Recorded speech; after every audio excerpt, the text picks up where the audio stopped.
এটা কি বলেন তো? এটা হচ্ছে মাচা। আমরা এটা দিয়ে করলা গাছের মাচা তৈরি করেছি। যেহেতু ছাদে খুবই কম জায়গার মধ্যে এর থেকে ভালো মাচা আমার মনে হয় না আর হয়। এই মাচাটা দেখেন, বাঁশ কেটে একটা বাঁশ একদম নিচে, আর দুই সাইডে দুইটা, আর একদম উপরে আর একটা, আর মাঝখানে আমরা দিয়েছি নেট।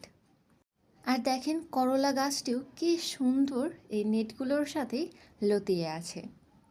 আমরা ঠিক করেছি যতগুলো করলা গাছ এই গ্রীষ্মকালে লাগাবো সবগুলো এই মাচাতেই দিব।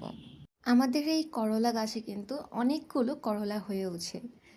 করলা গাছে কিন্তু বেশি যত্নের একদমই প্রয়োজন হয় না। করলা গাছ খুবই অল্প খাদ্যতেই খুবই সুন্দর ফলন দেয়। আমরা কিন্তু করলা গাছে শুধুমাত্র জৈব সারটাই প্রয়োগ করি, এছাড়া অন্য কোনো সার কোনো কিছুই আমরা প্রয়োগ করি না। ছোট চারা অবস্থায় শুধু একটু ফাঙ্গিসাইডটা স্প্রে করি যাতে ফাঙ্গাসের আক্রমণটা না হয়।